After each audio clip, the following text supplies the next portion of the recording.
할렐루야. 하나님은 저와 여러분 사랑하십니다. 우리 하나님은 좋으신 하나님이십니다. 전후좌우를 바라보시고 주의 이름으로 환영합니다. 주의 이름으로 축복하고 사랑합니다. 할렐루야. 네, 서로 교제하시기 바랍니다.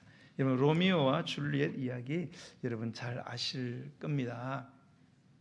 이렇게 대충 잘 아시니까, 그게 보면 이 로미오라는 이 남자가 자기가 줄리엣가 사는 도시에서 추방을 당하게 되지요. 네, 추방을 당하게 되자 이제 줄리엣이 너무 깊은 이 슬픔에 빠지게 됩니다. 그리고 그의 아버지가 이제 백작하고 결혼을 시키려고 해서 절망 가운데 있을 때, 이 로렌스 신부라는 사람이 이제 로미오 줄리엣을 맺어주기 위해서 옆에서 중재 역할을 하는데, 이 줄리엣에게 자신의 그 계획을 들어보고 동의하고 그 실행에 옮길 거냐 이렇게 이제 이야기를 합니다. 이 로렌스 신부의 그 계획이 뭔가 하면, 이제 줄리엣이 백작하고 결혼하는 걸 원치 않으니까, 그러면은 추방당한 너의 남자 로미오하고 같이 살 수 있는 방법은 이것밖에 없다. 내가 너에게 비약을 줄 거다. 이 약을 먹으면 일정 기간 동안 가사 상태, 죽은 상태가 된다. 그러면 이거를 먹고 그냥 결혼 전날 죽어버려라. 그러면은 너를 장사 지낼 거다. 그래서 가족묘에다가 안치를 하면, 내가 사람을 로미오에게 보내서 가족묘로 와가지고 너를 깨워가지고 그렇게 데리고 가서 도망쳐서 살면 되지 않겠느냐. 그러니까 줄리엣이 들어보니까 너무 좋은 계획이거든요. 제가 동의하고 제가 순종하겠습니다. 그래서 비약을 먹습니다. 결혼 전날 비약을 먹고 죽은 사람처럼 되는 거죠. 그러면 집안에서 막 난리가 났습니다. 그래서 어떻게 장례를 이제 치렀습니다. 장례를 치르고 이 로렌스 신부가 이제 로미오에게 이런 사실을, 자기의 계획이 담겨 있는 편지를 보내게 됩니다. 보내는데 문제는 가다가 이 편지가 전달이 안 돼요. 전달되는데 실패를 하게 되고, 로미오는 이 계획을 전혀 알지 못합니다. 나중에 줄리엣이 죽었다는 소식을 듣게 됩니다. 그래서 너무 놀라고 슬퍼서 묘지로 오게 되죠. 묘지로 와 보니까 자기의 여자 줄리엣이 죽어 있는 거예요. 너무 슬퍼서 입에 입맞춤을 하고 사온 독약을 마시고 그 자리에서 죽습니다. 죽자마자 줄리엣이 깨어나게 되는 거예요. 깨어났는데 옆에 보니까 자기의 남자가 독약을 마시고 죽어 있는 것입니다. 그래서 로렌스 신부가 여기 있으면 원치 않는 결혼이 되니까 함께 떠나자고 이야기할 때, 옆에 있는 로미오의 칼을 집어들고 자결을 하게 됩니다. 그래서 자기 사랑하는 남자를 따라갔다는 새드 엔딩 되는 그런 이제 이야기죠. 저는 이 이야기를 이렇게 보면서 몇 가지 질문을 해봤어요. 두 사람이 이렇게 사랑을 하게 되죠. 나중에 알고 보니까 서로 원수 가문이에요. 도저히 사랑할 수 없는 상황입니다. 그래서 사랑하는데 너무나 많은 어려움이 있었어요. 그러나 그들이 서로 사랑하면서 과연 우리는 사랑하는 게 왜 이렇게 힘들까? 그러면서 우리는 왜 이렇게 불행할까? 그런 불행하다는 생각을 했을까? 과연. 또 이 줄리엣이 자기 사랑하는 사람하고 살기 위해서 이 비약을 먹게 되는, 먹으면 죽은 상태로 들어간다는 거예요. 여러분 같으면 이렇게 먹으면 이거 죽었다가 깨어나는 약이다 그러면 이재영 집사님 선뜻 드시겠어요? 조금 좀 망설여지겠죠. 먹었다가 싹 죽어버리면 어떻게 하나, 그런 생각 안 들겠어요? 그러면서 나는 사랑하는 게 왜 이렇게 고되나, 그러면서 나는 왜 이렇게 불행할까, 그런 생각 과연 했을까요? 그리고 또 이 로미오가 죽었다고 생각한 자기 여자 줄리엣을 따라가기 위해서 독약을 마실 때에, 나는 왜 이렇게 독약을 마시고 사랑한 사람을 잃고 독약을 마셔야 되는가, 내 인생이 왜 이렇게 불행할까, 과연 그렇게 생각했을까요? 또 줄리엣이 죽은 로미오를 따라가기 위해서 그 칼을 빼들고 얼마든지 도망가서 잘 살 수 있는데도 자결을 할 때 참 내 인생 불행하다, 과연 내 인생이 불행하다고 생각했을까요? 했을까 하는 질문입니다. 저는 개인적으로는 그렇게 생각하지 않습니다. 그들이 서로 사랑하게 되고 사랑할 수 없는 그런 환경이었지만 그들은 그 어려운 가운데 많은 방해물들이 있지만 정말로 행복했을 거라고 저는 생각합니다. 그리고 그런 것들 때문에 비약을 마셔야 되고 독약을 마셔야 되고 또 뭡니까? 자기를 결심할 수밖에 없는 뭐 죽음을 이렇게 미워하는 건 아니고요. 정말로 그러면서도 저는 행복했을 거다. 왜? 사랑하는 사람과 함께 있을 수 있다는 그 기대 때문이 아니겠어요? 너무 사랑하니까 독약을 마셔도 자결을 해도 그들이 행복하다고 느끼지 않았을까라는 생각을 해봤습니다. 여러분, 아가서 8장 6절 성경에 아가서가 있어요. 아가, 노래 중에 노래, 그런 뜻입니다. 사랑의 노래입니다. 솔로몬과 그리고 술람매 여인의 사랑 이야기예요. 여러분이 읽어보시면 굉장히 좀 리얼하게 사랑을 표현을 해놨어요. 직접적으로, 비유적으로, 상징적으로 해놔가지고 굉장히 좀 이렇게 좀 외설적으로 이렇게 표현된 것이 많이 있습니다. 그래서 성경학자들이 이것을 정경, 이 정통 성경에 넣을 거냐 하는 문제 때문에 많이 고민을 했어요. 너무 태폐적인 부분들이 많고 너무 그 리얼하고 적나라한 표현들이 많아가지고. 그러나 많은 주의 종들이 기도하면서 이것은 신랑 되신 우리 주님과 신부된 우리 교회 성도들의 그 깊은 사랑, 아름다운 사랑을 표현한 거다. 그래서 정경에 올리기로 결정을 했는데요. 읽어보시면 알 거예요. 이 아가서 8장 6절을 보면 이런 말씀이 있어요. 사랑은 죽음같이 강하고 질투는 서울같이 잔인하며 불길같이 일어나니 그 기세가 여호와의 불과 같으니라. 자, 다른 성경을 통해서 한번 해석해 보면 이렇습니다. 사랑은 죽음처럼 강한 것, 사랑의 시샘은 저성처럼 잔혹한 것, 사랑은 타오르는 불길, 어떤 불길이 그보다 거세리요. 그러겠어요. 죽음만큼 강한 게 뭐냐? 바로 사랑이다. 죽음을 막을 수가 없잖아요. 사랑은 막을 길이 없다는 거예요. 사랑의 시샘은 저성처럼 잔혹하다는 거예요. 타오르는 불길 같아서 누구도 이 사랑의 불을 끌 수가 없다. 사랑의 그 힘에 대해서 이야기를 하고 있는 거예요. 자, 오늘 우리는 바로 이 사랑의 심장, 이 사랑의 심장으로 주님을 지독해도 사랑했던 그런 한 여인을 우리가 만나게 되는 거죠. 그 여인의 이름이 오늘 본문 1절에 보면 나옵니다. 요한복음 2장 1절에 보면 그 여인의 이름이 막달라 마리아다. 어떤 사람은 막달라고 하는 마리아다. 그런데 그런 마리아가 아니고요. 막달라는 그 출신을 이야기해, 지역 출신, 막달라라는 그 지역의 출신의 마리아다. 성경 마리아가 너무 많잖아요. 모친 마리아도 있고, 뭐 베다니 마리아도 있고, 뭐 이런 마리아 저런 마리아 많습니다. 막달라 마리아는 이 사복음서를 종합해서 정리를 해보면 원래 7 귀신이 들렸던 여자입니다. 7이란 건 완전수를 의미하고요. 이거는 뭐 7의 귀신 그런 뜻보다는 엄청난 그러한 능력을 가진 귀신들이 가득 찼다. 그래서 이성을 완전히 잃어버리고 미친 상태의 생활에 시달렸던 여인입니다. 그러니까 사람답게 살지 못하는 거죠. 귀신이 들려가지고 막 온갖 악하고 더럽고 추한 짓은 다 하는 거예요. 그러니까 사람 노릇 못하니까 사람 대접도 받지 못하던 폐인의 모습뿐이었던 그녀에게 어느 날 예수님이 찾아오셔서 단번에 그 속에 귀신들이 들어앉은 것을 보고 예수님께서 쫓아내어 주십니다. 그래서 온전한 정신을 회복하게 되지요.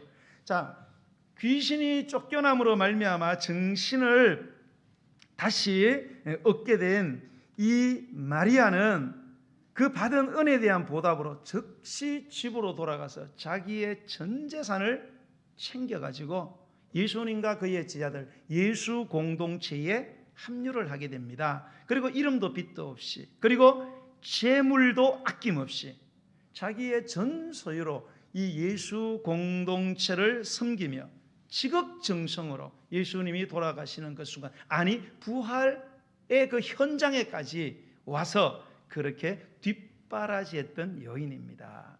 야, 뭐 이 귀신 들린 여자가 뭔 재산이 있냐? 학자들에 의하면 이 막달라 마리아는 고급 창녀였다, 그렇게 보고 있습니다. 돈을 많이 벌었던 그런 창녀였는데 어느 날 귀신이 들어온 것 같아요. 예, 막 더러운 짓 하니까 귀신이 들어오겠죠. 예, 그래서 정신줄이 나갔는데 예수님 만나서 정신을 차리고 너무 감사해가지고 그래서 자기의 전 재산을 다 끌어모아서 자기 인생을 예수 공동체에 쏟아붓고 따라다니면서 물질로 예수님을 도와줬던 여인들 그룹이 있었거든요. 네, 그 여인들 가운데 한 여인이 막달라 마리아였어요. 자, 예수님께서 십자가에 못 박히셨을 때에 이 모친 마리아도요, 또 예수님에게 가장 사랑을 많이 받았다고 했던 이 사도 요한도 로마 군병들의 칼과 창으로 막아선 방비선 밖에 항상 있었지만 이 막달라 마리아는 신변의 위험, 죽음도 각오하고 창칼의 방비를 헤치고 뛰어들어가 예수님의 피가 흘러내리는 십자가의 형틀을 부둥켜 안고 내가 주님의 고통에 조금이라도 내가 함께하고 싶어서 통곡하며 몸부림쳤던 여인, 이 막달라 마리아가 오늘 본문에 보니까 예수님이 죽으시고 안식 후 첫날 주일이죠. 이런 새벽 어두울 때에 예수님의 무덤을 찾아가게 됩니다. 찾아갔더니 어떤 광경을 발견하게 되느냐? 예수님의 무덤에 돌이 옮겨진 것을 확인해야 돼요. 우리 이쪽에 우리나라 같은 경우는 무덤을 밑으로 파잖아요. 매장할 때 이렇게 수직으로 파는데 유대인들은 수평으로 파요. 석회암 바위를 뚫어 가지고 거기를 구를 만들어 가지고 거기다가 시체를 넣고 큰 돌로 뭡니까? 이제 막게 되는 거죠. 고대 문헌에 의하면 이 무덤의 그 동굴을 막은 이 돌은 아무나 움직일 수 있는 게 아니고 막 힘을 이거도 꽤 쓸 수 있는 장정 한 20명 정도가 와서 이거를 밀어야만 이게 밀려나는 그런 거대한 돌입니다. 네. 그런데 와 보니까 이 거대한 돌이 옮겨져 있단 말이에요. 그러니까 무슨 생각을 했겠어요? 와, 일군의 힘센 남자들이 와가지고 이거를 옮겼겠구나. 왜 옮겼겠어요? 안에 있는 예수님의 시체를 손대려고 그랬겠죠. 시체를 훔쳐갔구나. 예수님께 어떤 원한을 가진 자들이 예수님의 시체를 도난하기 위해서, 훔쳐가기 위해서 이거를 문을 열어 제꼈구나. 깜짝 놀랐습니다. 그래서 거기 들여다보지도 못하고 2절을 보면은 시몬 베드로와 그리고 예수님의 사랑을 받았던 다른 제자, 이게 사도 요한이죠. 사도 요한에게 가고 이 사실을 알립니다. 큰일 났습니다. 사람들이 와가지고 예수님의 시체 옮기려고 돌문을 옮겨 제꼈습니다. 너무 놀래갖고 왔다. 그래서 베드로하고 요한이 막 달려가는데 우리가 성경을 1절부터 쭉 보면은 요한이 좀 발이 빨랐던 것 같아요. 육상 선수였나 봐요. 베드로보다 먼저 갔는데 먼저 도착했지만 무덤 안을 들여다보지 못하고 나중에 도착한 베드로가 안을 들여다보니까 정말로 마리아 말처럼 시체가 도난당한 거예요. 안 보이는 거예요. 예수님을 쌌던 세마포, 머리를 감았던 수건이 그대로 폭삭 내려 앉아 있었어요. 그러니까 정발을 해버린 거죠. 이 풀른 게 아니고 모양 그대로 폭 내려 앉았어요. 그러니까 여러분 만화영화 보면 이렇게 막 쏙 빠져나가는 게 몸에서 쏙 빠져 그대로 쫙 가라앉았어요. 어쨌든 시체가 없어졌으니까 이거 누군가 가져갔다. 그래서 크게 실망을 했던지 이 두 제자는 그 광경을 보고 그냥 무덤에서 돌아서서 자기 집으로 돌아갔다고 오늘 10절의 말씀에 보면 기록이 되어 있습니다. 자, 어쨌든 이 두 제자가 방문을 함으로써 예수님은 죽었고 그리고 시체는 확실하게 도난당했다는 사실을 마리아는 재차 확인을 하게 되었습니다. 자, 제자들은 돌아갔는데 그러면 마리아는 어떻게 했을까? 여러분들이 만약에 마리아의 현장에 있었더라면 어떻게 했겠어요? 예수님을 뵈러 갔는데 시체가 도난당하고 그래서 제자들이 와서 확인을 했어요. 그리고 제자들도 돌아갔습니다. 그러면은 여러분과 저 같으면 제자들을 따라서 갈만 하잖아요. 그런데 이 여인은 돌아가지 않습니다. 자, 오늘 본문 11절을 한번 보겠습니다. 11절 시작. 마리아는 무덤 밖에 서서 울고 있더니 울면서 구부려 무덤 안을 들여다보니 마리아는 돌아가지 않았어요. 무덤에 계속 머물러 있었어요. 그리고 한없이 울기 시작합니다. 계속 울다가 지쳐서 돌아간 게 아니고 울다가 무덤 안으로 고개를 들이밀고 무덤 안을 또다시 확인을 하게 됩니다. 12절 시작. 흰옷 입은 두 천사가 예수의 시체에 누웠던 곳에 하나는 머리편에 하나는 발편에 있더라. 보니까 두 천사가 예수님의 시체가 있는 곳으로 추정되는 그 세마포하고 머리 두 근을 보니까 거기에 있는 것을 본 거예요. 자, 13절 시작. 천사들이 이르되 여자여 어찌하여 우느냐 이르되 사람들이 내 주님을 옮겨다가 어디 두었는지 내가 알지 못함이니이다. 네, 천사들이 무슨 왜 이렇게 우냐? 내가 울지 않게 생겼습니까? 지금 보세요. 사람들에서 돌문을 이거를 밀어 제끼고 지금 예수 내 사랑하는 예수님을 지금 시체를 훔겨가지 않습니까? 예. 자, 14절 말씀 시작. 이 말을 하고 뒤로 돌이켜 예수께서 서 계신 것을 보았으나 예수이신 줄을 알지 못하더라. 15절 예수께서 이르시되 여자여 어찌하여 울며 누구를 찾느냐 하시니 마리아는 그가 동산직인 줄 알고 이르되 주여 당신이 옮겼거든 어디 두었는지 내게 이르소서 그리하면 내가 가져가리이다. 자, 천사들과 이야기했는데 뒤에가 뭐가 섬찟한 거예요. 누가 있는 것 같아요. 딱 돌아봤는데 한 남자가 딱 서 있는 거예요. 예수님이었죠. 그런데 예수님이 성경에도 보면 그 엠마로 내려가는 두 제자를 만날 때도 예수님의 모습이 변형이 되었어요. 그 예수님인 줄 못 알아봤어요. 여기에서도 예수님의 얼굴이 변형이 된 것 같아요. 예수님을 보는데 평소 예수님의 모습이 아니겠죠. 변형이 되어서 예수님인 줄 모르고 동산 관리하는 사람인 줄 알았어요. 그래서 그 예수님이 묻습니다. 야 마리아야 왜 그렇게 우냐? 누구를 찾느냐? 그러니까 보니까 뭐라고요? 주여 당신이 오겠다. 이 주여라는 것은 Lord 주여가 아니고 Sir, 나리, 동산지기 나리. 당신이 혹시 예수님의 시체를 옮겼습니까? 그러면 내게 그 시체에 있는 곳을 말해 주십시오. 내가 그 시체라도 가져가야 되겠습니다. 울면서 그렇게 간곡하게 부탁을 했다는 거예요. 자, 오늘 우리가 이 막달라 마리아의 여러 행동들을 관찰해 보고요. 그녀의 행동의 동기가 무엇이었을까? 왜 그녀는 그렇게 행동했을까를 살펴보는 것은 저와 여러분의 신앙생활에 굉장한 유익을 준다는 사실을 오늘 우리가 알게 되기를 원합니다. 자, 그러면 우리가 마리아의 행동을 한번 관찰해 보기를 원합니다. 자, 한번 1절을 보겠습니다. 자, 20장 1절 시작. 안식 후 첫날 일찍이 아직 어두울 때에 막달라 마리아가 무덤에 왔다. 여러분, 마리아가 왜 예수님의 무덤에 왔을까요? 자, 예수님은 살아 생전에 늘 당신이 고난당하시고 죽어서 이따가 3일 만에 살아날 거라고 부활에 대한 예고를 여러 차례 하셨어요. 그러면 막달라 마리아는 이 부활에 대한 사실을 믿었기 때문에 예수님 부활했을 거다. 부활한 예수님 만나러 가야지. 그렇게 왔을까요? 성경을 보면 전혀 그렇지 않습니다. 그녀는 예수님의 부활을 믿지 않았습니다. 네. 그녀가 이 무덤을 찾은 이유는 다른 성경들을 통해서 보면 예수님의 죽은 시체에 향유를 바르기 위해서, 죽은 시체에 향유라도 발라드리려고 그렇게 예수님의 무덤을 찾아왔다고 그렇게 기록하고 있습니다. 자, 하지만 그녀의 목적을 달성하기에는 그게 불가능하다는 것, 예수님의 시체에 향유를 묻힌다는 것은 불가능하다는 것을 그녀는 잘 알고 있었어요. 왜요?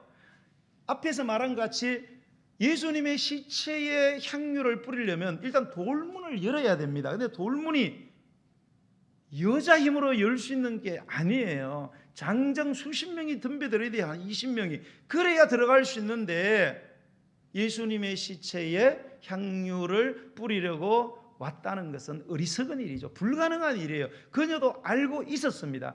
전혀 불가능한 일, 자기가 달성할 수 없는 목적임에도 불구하고 그녀가 왜 이 무덤에 아침 일찍 찾아왔을까라는 질문이 우리에게 필요하다는 거예요. 여러분, 예수님은 이미 죽은 예수님입니다. 그리고 이 마리아는 예수님이 죽었다고 확신했어요. 여러분, 사랑도 돌봐주는 것도 살았을 때 하는 거지 죽고 난 뒤에 뭔 소용이 있습니까? 죽으면 다 끝난 거잖아요. 어떻게 말하면. 네, 우리가 우리나라 속담에도 보면 정성집에 개가 죽으면 문전성시를 이루고 정성이 죽으면 개미 한 마리도 안 보인다 이런 말이 있습니다. 왜 정성의 개가 죽었는데 그렇게 개의 조문객들이 왜 이렇게 많이 옵니까? 개 때문에 온 게 아니지요. 정성의 권력과 그 재력, 그것 때문에 오는 거죠. 그런데 정성이 죽으면 왜 안 와요? 권력과 재력을 가진 정성이 죽으니까 이 죽은 사람이 나한테 무슨 도움이 되겠나? 그래서 안 오는 거예요. 여러분, 베드로와 요한도 왜 돌아갔어요? 죽었는데 뭔 소용이 있겠나? 그리고 돌아갔습니다. 그러나 마리아는 예수님이 이미 죽었지만은 죽은 예수님에도 불구하고 예수님에게 왜 찾아왔을까? 그리고 시체의 향유를 붓는 일이 불가능한 일임을 너무나 잘 알면서도 뭐 때문에 헛걸음을 해서 이 무덤을 찾아왔을까 하는 것입니다. 자, 그 다음에 11절 말씀을 보겠습니다. 11절 시작. 마리아는 무덤 밖에 서서 울고 있더니 울면서 구부려 무덤 안을 들여다 보았다. 자, 마리아는 왜 돌아가지 않았을까? 예수님의 제자들이 다 확인했잖아요. 돌아가는 게 당연하죠. 돌아가지 않고 계속 머물렀어요. 그것도 거기서 울기 시작합니다. 울면서 계속. 여러분, 이 마리아의 눈물의 의미는 뭘까요? 여러분은 눈물을 흘릴 때 누구를 위해서 눈물을 흘립니까? 눈물을 흘리는 그 사람은 여러분과 어떤 관계의 사람입니까? 그 눈물의 의미가 이게 뭘까? 그리고 울면서 왜 무덤 안을 들여다보았을까? 이미 죽은 것을, 그리고 도난당한 것을 재차 확인했는데 무덤 안을 들여다보는 게 유쾌한 일은 아니잖아요. 그것도 여자가 묘지인데, 공동묘지인데 거기에서 죽음을 또 들여다보는 이유, 왜 미련을 버리지 못하고 계속해서 거기를 울면서까지 들여다봤을까 하는 것입니다. 자, 15절의 말씀을 한번 읽어보겠습니다. 15절 시작.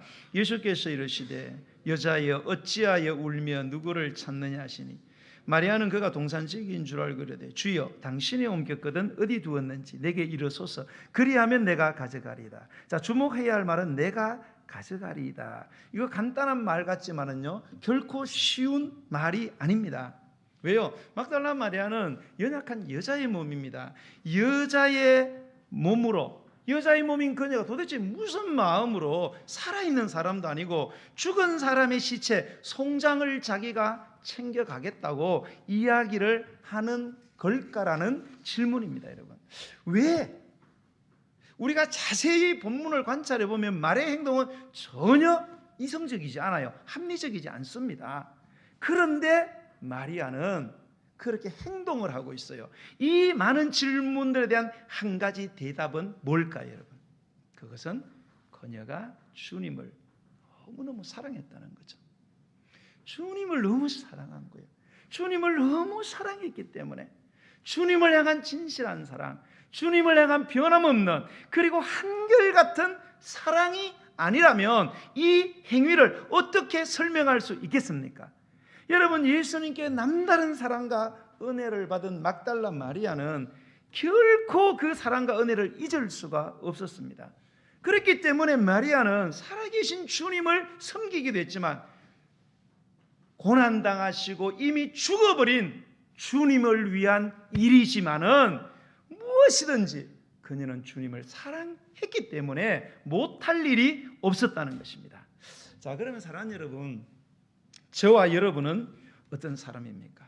자, 저와 여러분은 주님께 어떤 사랑을 받고 살아왔습니까? 그리고 지금 저와 여러분이 받고 있는 사랑은 뭡니까? 또 우리가 받을 사랑은 무엇입니까? 여러분, 한 해를 쭉 돌아보세요. 이렇게 여러분, 교회는 보면요, 교회는 명절이 1년에 4번 있습니다. 교회 명절. 첫 번째 명절은 뭐예요?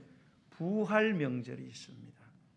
두 번째는 맥주 감사 명절이 있습니다. 세 번째 추수 감사 명절. 네 번째 성탄 명절이 있습니다. 그 절이라는 게 명절입니다. 왜 이러한 명절을 지정을 해가지고 지키게 하느냐? 이거는 하나님이 주신 은혜를 잊지 말라는 거예요. 예. 왜? 우리 인간들은 돌았으면 받은 은혜를 까먹거든요. 예. 우리 인간은 얼마나 간사한지 몰라요. 그래서 아까 말한 것처럼 정성직 개가 죽으면 찾아오지만 정성 죽으면 찾아가지 않습니다. 우리 인간은 그렇게 받은 은혜를 잘 잊어버리기 때문에.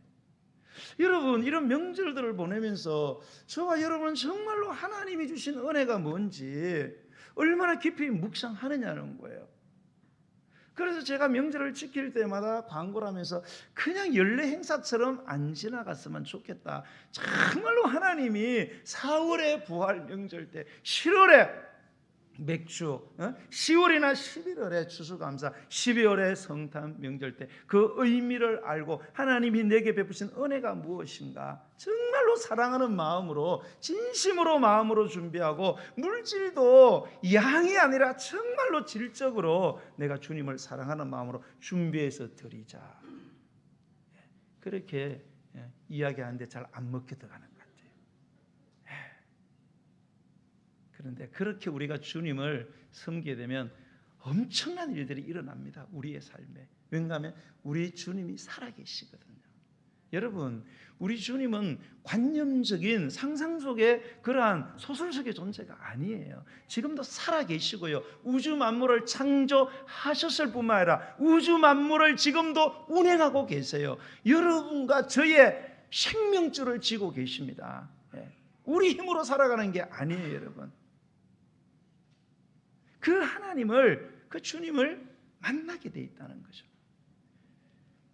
여러분, 그러면 저와 여러분은 주님의 은혜로 인한 주님을 향한 사랑이 있다면 이것을 무엇으로 증명을 하시겠느냐 하는 거예요. 하나님이 받은 은혜를 생각하면 우리는 주님을 사랑하지 않을 수가 없어요. 그러면 사랑을 과연 우리는 무엇으로 증명할 거냐는 거예요. 어느 아이가요, 자기 이렇게 체구만큼이나 큰 아이를 얻고 한여름에 무슨 이유인지 아이가 등이 옆인 아이가 불편해서 아파서 그런지 계속 더운 날씨에 업고 서 있는 거예요. 안 내려놓고 너무 힘들어 보여가지고 지나가던 어른이 그 아이에게 그렇게 물었습니다. 아이야, 그게 무고 땀을 뻘뻘 흘리는데 왜 계속 업고 있느냐? 안 무거우냐? 괴롭지 않느냐? 그러니까 이 아이가 하는 말이 하나도 안 무거워요. 왜 그러냐니까 이 아이는 제 동생이거든요. 이런 의미심장한 대답을 했다는 거예요. 여러분, 자기 힘에 부치는 이런 벅찬 일을 하면서도 이 형이 피로를 느끼지 못하는 이유가 뭐겠어요, 여러분? 물리적인 무게가 누르고 있는데도 왜 이 감당하기 벅찬 일이 왜 자기에게 피곤을 주지 않을까요? 그것은 바로 사랑하기 때문에, 동생이기 때문에, 사랑하니까 힘들어도 피곤하지 않더라는 거예요. 네. 어제도 우리 권사님들 그 달랑무 하느라 고생 많으셨어요. 네. 하나도 안 피곤하죠? 보면 하나도 안 피곤한 것 같아. 네. 사랑으로 하면요 한 개도 안 피곤합니다. 할렐루야. 사랑하는 성도 여러분, 여러분은 주님을 사랑하세요? 여러분은 주님을 사랑하세요? 여러분, 우리가 주님을 사랑하는 방법이 뭘까요? 주님이 눈에 보이지를 않아요. 우린 주님을 사랑하면서, 여러분, 사랑은 말로 하는 게 아니에요, 여러분. 그런 말은 사기꾼들이 하는 거예요, 여러분. 말로 하는 사랑은. 진정한 사랑은 반드시 행동으로 증명을 해내야 됩니다, 여러분. 그러면 우리가 주님을, 보이지 않는 주님을 어떻게 사랑합니까? 말로 나는 사랑합니다. 아름다운 미사여구를 통해서 막 감동적인 언어를 구사해 가지고 사랑하면 사랑하는 겁니까? 아닙니다. 그건 사기꾼들이 하는 거예요. 여러분, 주님을 사랑하는 구체적인 방법이 뭡니까? 주님은 눈에 보이지 않지만 이곳에 당신의 흔적을 남기고 가셨어요. 주님을 확실하게 보이는 주님의 흔적. 주님은 이 세상을 떠나실 때 뭐 다른 어떤 사람들처럼 자기가 쓴 책이나 기념물이나 조형물이나 이런 걸 남긴 게 아니에요. 유일하게 당신의 흔적을 남긴 것은 바로 자기의 몸이라고 하는 교회를 남겼습니다. 교회를 세워놨어요. 주님을 사랑하는 것은 교회를 사랑하는 거예요. 성경은 그렇게 우리에게 주님을 사랑하라고, 그렇게 하는 것이 주님을 사랑하는 것이라고 못을 박아놨습니다. 교회를 사랑하는 게 왜? 교회는 주님의 몸이라고 했거든요. 여러분, 교회를 사랑하세요? 여러분, 요한복음 21장에 보면 예수님을 3번이나 배반했던 베드로, 그는 예수님의 죽음에 크게 실망하고 어찌된인지 부활하신 예수님을 봤음에도 불구하고 자기 고향으로 돌아가가지고 옛날 직장으로 돌아갑니다. 다시 사업을 시작하고 돈 버는데 정신이 없어요. 예수님을 까맣게 잊어버렸습니다. 그런데 그 갈릴리 호숫가에 예수님이 부활하신 예수님이 다시 찾아옵니다. 찾아와서 많은 고기를 잡게 하고 예수님을 알게 했을 때에 예수님이 그들을 만나서 베드로에게 질문을 던지죠. 거의 똑같은 3번의 질문. 그게 뭐예요? 바요나 시모나, 요나의 아들 시모나, 네가 나를 다른 사람들보다 더 나를 사랑하느냐? 주님, 제가 주님을 사랑하시는 줄 주님이 아시나이다. 또 묻습니다. 바요나 시모나, 네가 나를 다른 사람보다 더 사랑하느냐? 주님이 내가 주님 사랑하는 걸 아십니다. 바요나 시모나, 다시 묻는다. 네가 다른 사람들보다 나를 정말 더 사랑하느냐? 주님, 내가 주님 사랑하는 거 아시잖아요.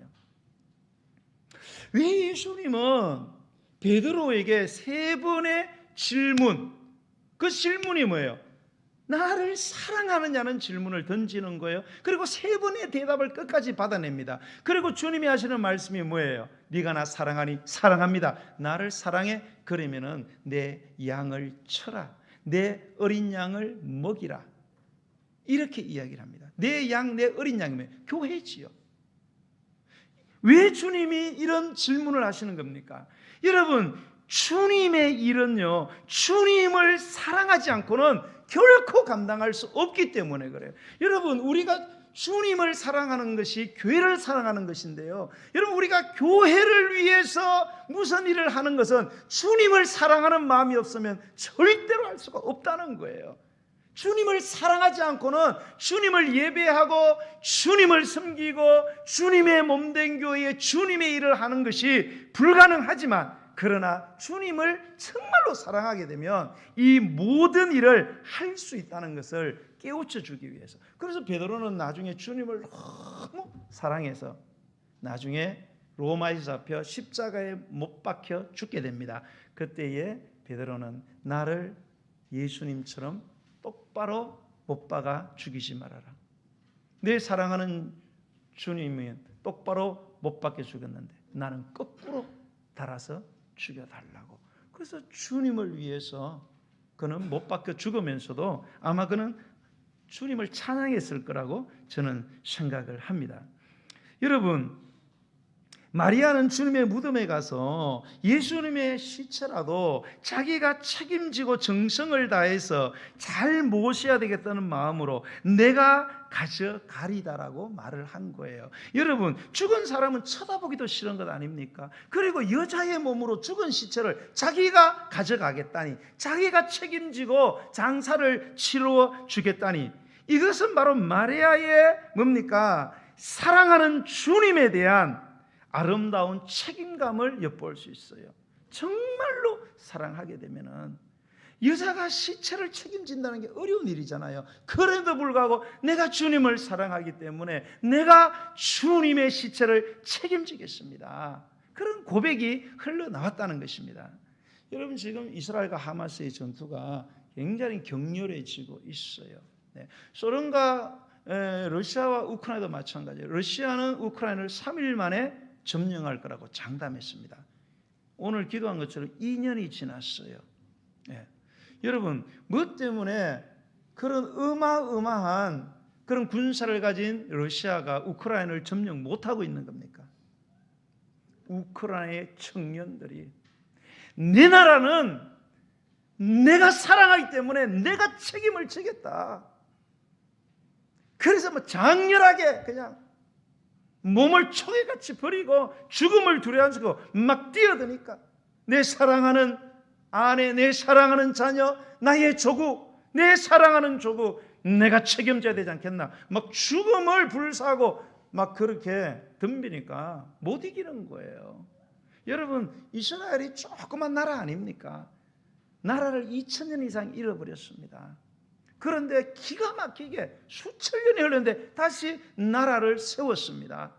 그 나라가 위태로워졌을 때에 이스라엘의 모든 젊은이들은 어떻게 했습니까? 해외에 나갔던 모든 유학생들이 전부 다 비행기 타고 다 와서 자기 조국에서 죽음을 맞이한 거예요. 그래서 그 조그만 나라가 지금 세계 제1의 강국이 된 것이 아니겠습니까? 많은 나라들은 그래요. 지금도 뭐 러시아는요, 우크라이나하고 막 전쟁이 막 안 끝나고 막 주변에 막 그런 다른 나라들이 막 개입을 하고 그러니까 러시아의 부자들은 다 도망갈 준비하고 있다 그러잖아요. 우리나라에도 그런 사람들 꽤 있습니다. 김정은이 내려오면은 도망가겠다고. 예, 벌써 미국 비행기 티켓 금어지고 있는 요상스러운 정치인들, 부자들 많이 있습니다. 왜 그럴까요? 나라를 사랑하지 않기 때문에 그렇죠. 여러분, 작금의 우리 교회도요, 십자가는 내가 책임지고 종기와 영광은 주님께 돌리는 이런 정말로 주님을 사랑하는 사람, 그런 정말로 주님을 순수하게 사랑하는 사람이 필요하다는 거죠. 오늘날 우리 교회에도 이 마리아와 같이 교회의 어려운 일임에도 불구하고 앞장서서 책임지는 사람이 있어야 되지 않겠냐는 거예요. 오늘날 현대교회를 보면 이제 현대교회는요 거의 타락을 했어요. 이제 교회를 사랑하는 마음 거의 다 사라졌습니다. 지금 미국 같은 경우에 목회자들이 가장 지금 걱정하는 게 뭔가 하면 미국의 젊은이들이 헌금을 하지 않는다는 거예요. 그래서 미국의 지금 거의 모든 목회자들이 너무너무 걱정하고 있대요. 왜요? 헌금을 안 하니까. 지금 있는 기성세대들은 하나도 염려를 하지 않는데요. 헌금이. 그런데 젊은이들은 헌금을 하나님께 드리지 않는다는 거예요. 여러분, 헌금을 안 드리면 교회가 어떻게 돼요? 당연히 문 닫아야죠. 하나님이 위에서 뭐 지폐를 떨어뜨려 줍니까? 은혜 받은 사람들에게 물질을 헌신하기 위해서 하나님 일을 하는데 젊은이들이 헌금을 안 한다니 너무너무 지금 걱정을 하고 있다는 겁니다. 여러분, 교회도 오늘날 마찬가지입니다. 옛날에는 정말로 교회를 사랑하는 사람들, 그런 분들이 너무너무 많았어요. 교회가 힘들고 어렵다 그러면은 막 이게 다 빼면서 너무너무 기뻐했습니다. 여러분, 사랑하는 사람에게 이거 빼줄 때 아까워요? 아니면은 막 너무너무 기뻐요? 안 해봐서 몰라요? 안 빼봐서 몰라요? 좀 빼봐요. 다이아몬드도 빼고 한번 빼봐요. 여러분, 주님께 드릴 때 그런 감격이 있냐? 여러분, 정말로 사랑하는 사람에게 내 가장 귀한 것을 줄 때 아까운 생각이 들어요? 절대 그런 생각이 들 수가 없어요. 여러분, 너무너무 행복한 거죠. 마이너스가 되면 될수록 내 사랑이 증명될 거라는 이 놀라운 사실 때문에 이 사랑을 내 사랑하는 사람이 알아줄 거라는, 우리의 사랑이 더 깊어질 거라는 이 소망 때문에 너무 기쁜 거죠. 더 못 줘서 안달이 나는 겁니다. 요즘은 절대 빼지 않습니다. 내 손가락을 잘라라 이럽니다. 교회가 힘들다 그러면 다 도망가는 거예요. 교회가 여기만 있나? 다 도망가는 거예요. 남자가 뭐 같이 사는 그 남자만 있습니까? 여자가 같이 사는 그 여자만 있습니까? 그럼 뭐 막 가세요. 막 다 가요. 마누라 바꾸고 남편 바꾸고 자식도 다 바꾸세요. 교회도 막 바꾸시고. 교회 타락입니다. 왜 그럴까요? 왜 못 뺄까? 왜? 사랑하지 않기 때문에 그래요. 상황이 그래서 아니에요.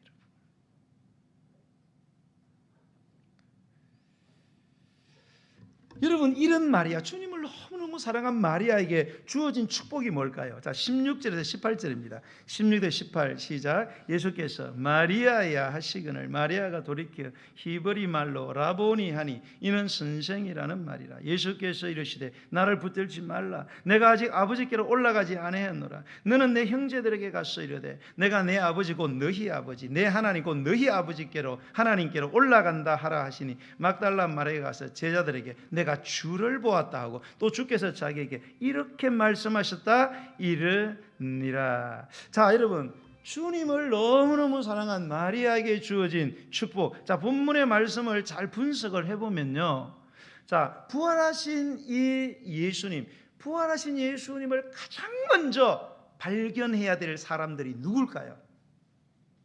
당연히 예수님의 제자들이겠죠. 예수님의 제자들이 부활한 예수님을 가장 먼저, 그리고 부활하신 예수님은 누구에게 당신의 모습을 가장 먼저 보여줬어야 될까요? 자, 부활한 예수님을 만나야 되는 첫 번째 대상 원래 제자들이었어요. 그러나 제자들이 예수님의 부활을 첫 번째 목격한 게 아닙니다. 누가 했습니까? 바로 이 막달라 마리아가 가장 먼저. 그는 천한 창녀였지만은 예수님을, 영광스러운 부활의 예수님을 가장 먼저 주님을 만나게 되었고요, 주님은 당신의 모습을 누구에게 가장 먼저 보여줬느냐? 오늘 여기 보니까 주님이 이런 말을 해요.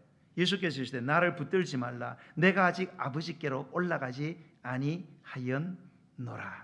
너는 내 형제들에게 가서 내가 내 아버지 곧 너희 아버지 내 하나님 곧 너희 하나님께 올라간다. 아직 예수님이 부활해서 아버지께 문안 인사도 안 드렸어요. 아직.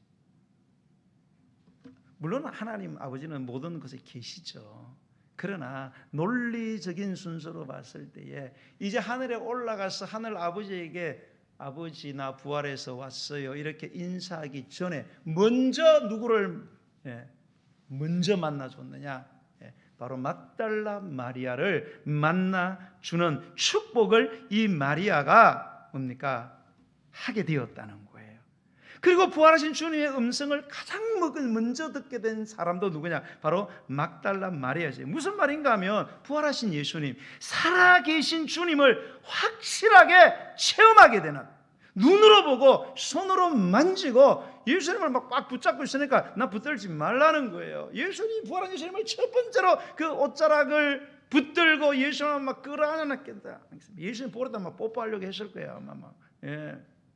이런 예수님을 생생하게, 살아가신 주님을 생생하게 체험하는 축복을 마리아가 가장 먼저 받게 되는 그런 복을 받았다는 거예요. 여러분, 요한복음 14장 21절을 보면 이런 말씀이 있어요. 나를 사랑하는 자는 내 아버지께 사랑을 받을 것이요 나도 그를 사랑하여 그에게 나를 나타내리라. 여러분, 주님 만나기를 원하시잖아요. 자, 이게 많은 분들이 예수님을 예배하고 있어요. 예수님 오래 믿죠. 여러분, 예수님 정말로 만나셨어요? 예수님의 음성을 들었습니까? 내 눈으로 보는 것처럼, 손으로 만지는 것처럼, 내 팔로 허가하는 것처럼, 그분의 입술에 아니면 그분의 뺨에 키스하는 것처럼 주님을 경험했냐 이 말이에요. 생생하게 내 식탁 너머에 있는 내 사랑하는 사람을 바라보듯이, 그 손을 잡듯이 그 대상을 끌어안고 사랑을 속삭이는 그런 경험이 있냐 이 말이에요. 아니면 교회만 들락날락 하느냐 이 말이에요. 여러분, 왜 예수님을 믿으면 믿을수록, 왜 예수님을 더 섬기면 섬길수록 사람들이 왜 자꾸 힘들어질까요? 예수님을 만나지 못하기 때문에 그래요. 여러분, 정말로 사랑하는 사람을 한번 만나보세요. 입맛이 확 돕니다. 독감? 아이, 상관없어요. 정말로 사랑하는 사람 만나면 독감 한 개도 안 아픕니다. 뭐 안 사랑이 와서 몰라요? 하나도 안 아픕니다. 사랑하는 사람을 만나게 되면 모든 염려와 걱정이 다 사라지고 온몸에 60조의 세포가 막 희열하는 거예요, 여러분. 반드시 예수님은 약속했어요. 나를 사랑하는 자는 나도 그를 사랑하여 나를 나타낼 거다. 요한복음 14장 23절을 보면 나를 사랑하면 내 말을 지키리니 내 아버지께서 그를 사랑하실 터요 우리가 그에 가서 그 철을 그와 함께하라. 아예 우리한테 와서 뭡니까? 집 짓고 같이 살겠다는 거예요. 확실하게 보이지 않는 하나님을 경험할 수 있도록 경험하게 되는 그런 체험의 복을 주시겠다고 약속을 했습니다. 잠언서 8장 17절에 나를 사랑하는 자들이 나의 사랑을 입으며 나를 간절히 찾는 자가 나를 만날 것이다. 누가 주님을 간절히 찾습니까? 사랑하는 사람. 주님을 사랑하는 사람만 주님을 간절히 찾는 사랑하는 사람은 하나님이 반드시 우리 주님이 만나 주신다는 것입니다. 여러분도 이런 감동적인 체험을 원하시지 않습니까? 정말로 주님을 끌어안고 주님의 심장 소리를 듣고 내 귀에 속삭이는 주님의 부드러운 사랑의 그런 음성을 듣기를 원하는 것 아닙니까, 여러분? 그래서 주님을 믿는 일이, 주님을 예배하는 일이, 주님께 드리고 헌신하는 일이 세상에서 가장 즐거운 오락. 이건 무슨 오락 게임 하고 있습니까? 여러분의 가장 즐거운 게 뭐예요, 여러분? 그래서 주님을 예배하고 주님을 섬기고 주님의 일을 하는 것이 가장 행복하냐는 것입니다. 여러분, 여러분이 이렇게 신앙생활 하시면서요, 여러분이 가장 힘든 게 뭐예요? 가장 여러분이 신앙생활 하면서 가장 두려운 게 뭡니까? 매주 예수님 믿으면 매주 예배해야 된다. 빨간 날 이거 주님께 바쳐야 된다. 아니면은 교회 와서 또 헌신하고 이래야 된다. 어떤 사람은 또 헌금해야 된다. 뭐가 여러분을 가장 힘들게 합니까, 여러분? 왜 힘드세요, 그게? 왜 주일 지키는 게 힘들고, 왜 헌금 내는 게 힘들고, 11조 내는 거 여러분 아까우세요? 여러분, 주님 정말로 사랑해 보세요.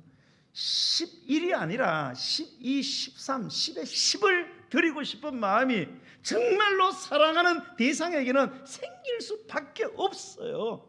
여러분, 주님은 우리 마음을 만드셨어요, 여러분. 주님은 살아계세요, 여러분. 정말로 그분을 마음으로 사랑해 보세요. 신앙생활이 너무 행복합니다. 내 드리는 시간, 내 드리는 헌신, 내 드리는 물질, 남들이 봐서는 아이고 헛수고 하는구나. 근데 내만 기뻐. 그래서 성경에 그러잖아요. 하나님의 나라는 천국은 뭐예요? 어떤 뭡니까? 농부가 밭을 갈다가 털컹 뭐가 걸렸다는 거예요. 이 사람은 소작농이에요. 예, 새 주고 뭡니까? 그 밭을 턱 하고 비를 파보니까 그 안에 어마어마한 보화가 들어앉아 있는 거예요. 샥 덮었습니다. 옛날에는 그렇게 남들 뭐 돈 훔치고 맛있는 거 숨기려고 땅에다가 파보놓고 그랬대요. 그 주인도 누군지도 모른대요. 근데 요새는 그 밭 밑에 이게 숨겨져 있어요. 주인도 몰라. 이 농부가 그거를 알고 깜짝 놀라고 확 덮어놓고 집에 가지고 집에 있는 전 재산을 홀딱 다 팔아가지고 그 밭 전체를 샀다는 거 아니에요. 어마어마한 돈을 주고 남들이 보자 미쳤구나 저거. 저렇게 돌짝밭을 저렇게 수억을 주고 사는구나. 그거는 밑에 보화를 본 사람만 아는 거지. 모르는 사람들은 전부 다 어리석게. 그러나 그 보화를 발견한 사람은 너무 행복한 거예요. 집 다 팔고 시작 다 팔았어요.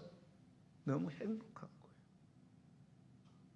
여러분, 주님을 사랑하면 신앙생활이 그렇게 행복합니다. 날마다 주님의 음성이 들리고. 여러분, 예수님 믿어서 여러분 꽃길 생기는 거 아닙니다. 착각하지 마세요, 여러분. 자꾸 여러분 목사들도 그렇고 성도들도 자꾸 예수 믿으면 꽃길만 보일 거라고 자꾸 설교하고 그러는데 그거 다 거짓말이에요, 여러분. 예수 믿으나 안 믿으나 다 가시밭길 걷는 거예요, 여러분. 꽃길보다 가시밭길이 훨씬 많습니다. 여러분, 기독교의 샬롬, 평강, 총체적인 복은 현실을 바꾸는 게 아니에요, 여러분. 현실을 바꾸지 말라는 건 아니에요. 그러나 성경이 말하는 우리 주어지는 샬롬, 이 모든 축복의 엑기스는요, 현실을 바꾸는 게 아닙니다, 여러분. 우리의 마음이 변화되는 거예요.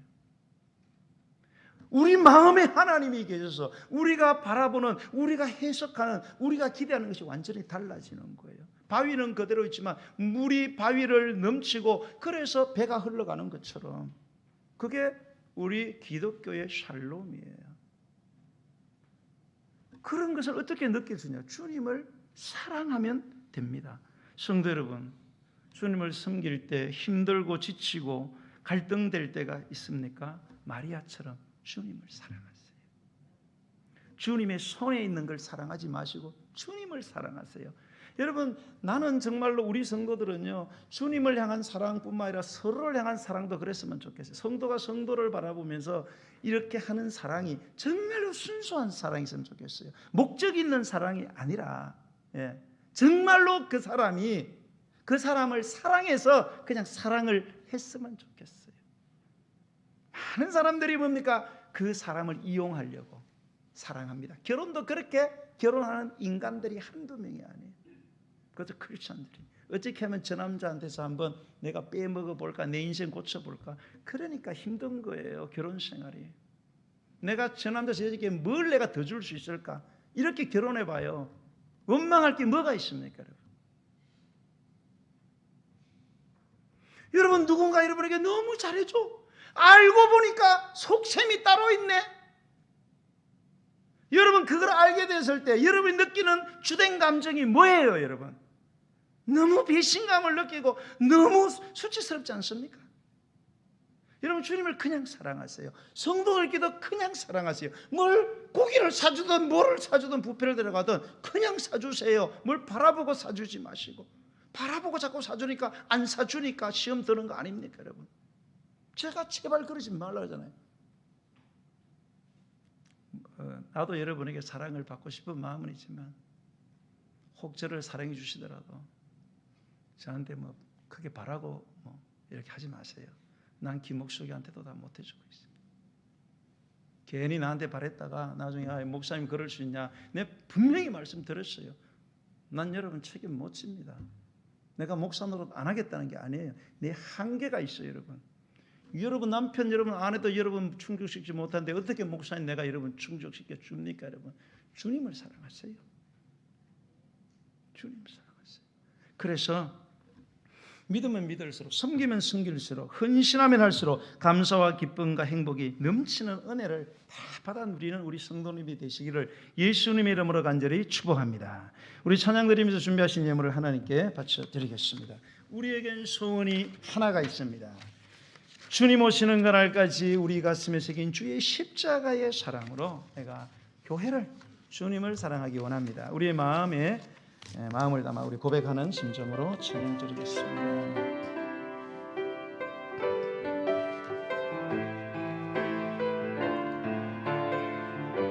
우리에겐 소원이 하나 있네. 우리에겐 소원이 하나 있네. 주님 다시 오실 그날까지 우리 가슴에 새긴 주의 십자가 사랑, 나의 교회를 사랑케 하네. 주의 교회를 향한 우리 마음, 희생과 포기와 가난과 고난, 하물며 죽음조차 우릴 막을 수 없네. 아멘. 우리 교회는 이 땅의 희망, 교회를 교회되게, 예배되게 우리를 사용하소서. 진정한 부흥의 날 오늘 임하도록 우리를 사용하소서. 교회를 교회되게, 교회를 교회되게, 예배되게 우리를 사용하소서. 진정한 부흥의 날 오늘 임하도록 우리를 사용하소서.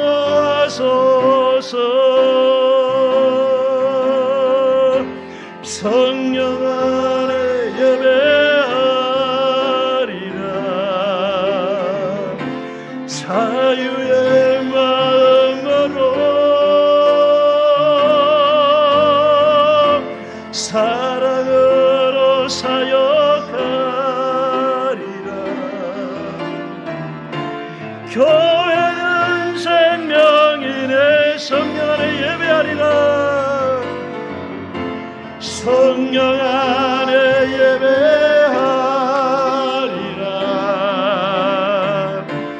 자유의 마음으로 사랑으로 사역하리라. 사랑으로 사역하리라. 교회는 생명이네. 교회를 교회되게 예배되게 우리를 사용하소서. 진정한 부흥의 날 오늘 임하도록 우리를 사용하소서. 교회를 교회되게 예배되게 우리를 사용하소서. 진정한 부흥의 날 오늘 임하도록 우리를 사용하소서.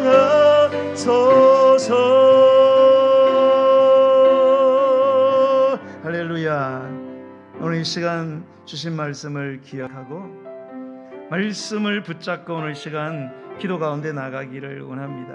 하나님은 우리가 주님을 믿으면 믿을수록, 섬기면 섬길수록, 선신하면 할수록 우리의 마음에 기쁨이 충만하기를 원하며 날마다 주님을 만나는 놀라운 경험 가운데 우리의 삶과 신앙이 생기발랄하기를 원하십니다. 그런데 왜 우리의 삶은 시간이 흐를수록 구태의연해져 가고 화서가 되어 가는 것입니까? 왜 그렇게 지루하고 오히려 갈등하며 힘들어 지쳐지고 마는 것입니까? 우리가 주님 외에 다른 것을 바라보고 나아가기 때문에 그렇습니다. 사랑하는 여러분, 날 위하여 십자가에서 그 피와 물을 남김없이 쏟으시고 그 옥체를 찢으신 주님을 사랑합시다. 주님만 사랑합시다. 주님이 주시는 축복 때문에 아니라 날 위해 돌아가신 주님의 그 놀라운 사랑에 감격해서 주님을 사랑하는 믿음을, 사랑으로 역사하는 믿음을 갖게 해달라고. 그래서 내가 주님을 섬기면 섬길수록 날마다 기쁨과 즐거움과 감사가 넘쳐나는 나의 삶이, 신앙의 고백이 내 입술에서 흘러 넘치게 하여 주셔서 내 주변의 많은 영혼들이 나와 함께 주님을 예배하는 놀라운 영혼 구원의 역사들이 우리 가정 안에서 먼저 시작되게 해달라고 주의 이름 부르고 기도드리겠습니다. 주여.